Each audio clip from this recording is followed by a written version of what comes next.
चंद्रशेखर बावनकुळे सध्या बोलतायत, आपण थेट जाऊयात तिकडे. आम्हाला न्याय देणारे अडखळत होते, पण न्याय व्यवस्थेच्या ठिकाणी बसलेल्या व्यक्तीवर अशा पद्धतीचे आरोप करणे योग्य नाही आहे. राहुल नार्वेकरांनी ऐतिहासिक निकाल दिला आहे, जो अनेक कायदेतज्ञ आपल्याला सांगतील. या देशातले जगातले अनेक कायदेतज्ञ ज्यांना विधिमंडळ समजतं, ज्यांना विधिमंडळाचा संपूर्ण परंपरा माहिती आहे, विधिमंडळाचे कायदे नियम जे माहिती आहे, त्या प्रत्येक व्यक्तीला, म्हणजे एखाद्या वेळी तुम्ही विधिमंडळाचे अनेक माजी सचिव घ्या, प्रधान सचिव, अनेक माजी प्रधान सचिवाला विचारा, या निर्णयाचं ते सांगतील हा नियमाने निर्णय केलेला आहे, कायद्याने अनुसरून निर्णय केला आहे. या देशातले कुठल्याही उच्चस्तरीय वकिलाला तुम्ही विचारा, ते सांगतील कायदेशीर निकाल आहे. आणि त्यामुळं मला अभिमान आहे की राहुल नार्वेकरजींनी अत्यंत सर्वांना दिलासा देणारा आणि नियमाने आणि इमानदारीने कुठल्याही बायस पद्धतीने हा निकाल दिला नाही.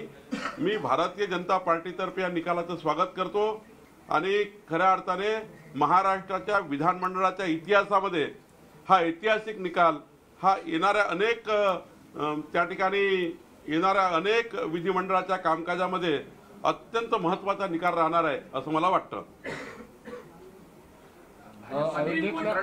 सुप्रीम कोर्टामध्ये जाण्याची तयारी पण आता विरोधकांनी सुरू केलेली आहे.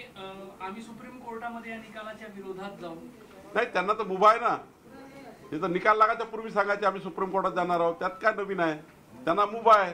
आणि यापूर्वीच निवडणूक आयोगाने, केंद्रीय निवडणूक आयोगाने पक्ष ठरवला आहे आणि ऑलरेडी सुप्रीम कोर्टाने माननीय विधानसभा अध्यक्षांचे अधिकार हे या प्रकरणाचे आहेत यापूर्वी सांगितलं आहे. विधानमंडळाच्या अध्यक्षांना जे अधिकार आहेत त्यांनाच अधिकार आहेत. सुप्रीम कोर्टाचे अधिकार सुप्रीम कोर्टाला आहे. त्यांना जाण्यापासून कोणी थांबवलं आहे? ते जाऊ द्या, त्यांना जिथे जायचं तिथे. पण निकाल अत्यंत पारदर्शी आहे. निकाला अत्यंत कर्तव्यदक्ष पद्धतीने अध्यक्षांनी दिला आहे आणि त्यामुळं सर्वांना आपापली दारे उघड आहेत. मी सांगितलं ना, जेव्हा माणसाला आपल्या विरुद्ध कुठली गोष्ट गेली, कुठलाही व्यक्ती राहो, आपल्या विरुद्ध जेव्हा कुठला निकाल जातो तेव्हा तो हेच सांगतो की दुसऱ्याचं अपयश आहे, माझं अपयश नाही आहे, माझी चूक नाही, दुसऱ्याची चूक आहे.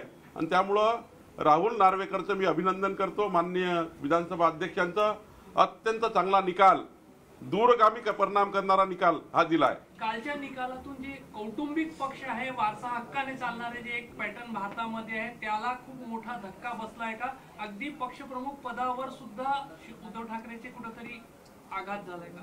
नाही, उद्धव ठाकरेंनी ज्या दिवशी विधानमंडळातले आणि लोकसभेतले खासदार निघून गेले त्यांना सोडून, तेव्हा त्यांचं पक्षनेतेपद संपलं. कारण शेवटी पक्ष म्हणजे काय?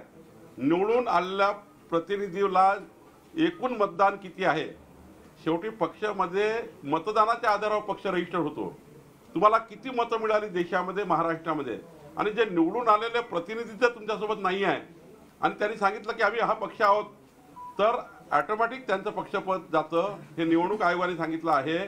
त्यांच्या घटनेमध्ये असं आहे, जेव्हा घटना रजिस्टर होतं तेव्हा घटनेमध्ये हेच असतं की सर्वात जास्त जनप्रतिनिधी, सर्वात जास्त मतं ज्यांना मिळतं त्यांच्याकडे ही बाजू असतं, त्यांनाच पक्षनेतेपद मिळतं.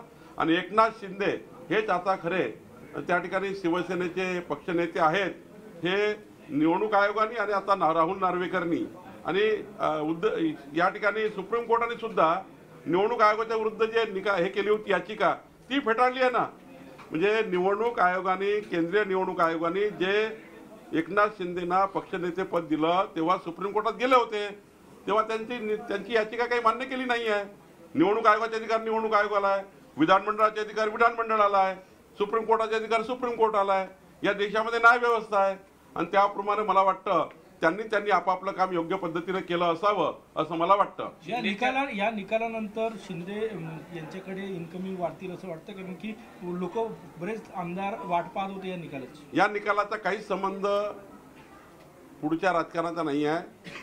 यापूर्वीच कितीतरी लोक एकनाथ शिंदेजीकडे यापूर्वीच अप्रोच झालेले आहेत.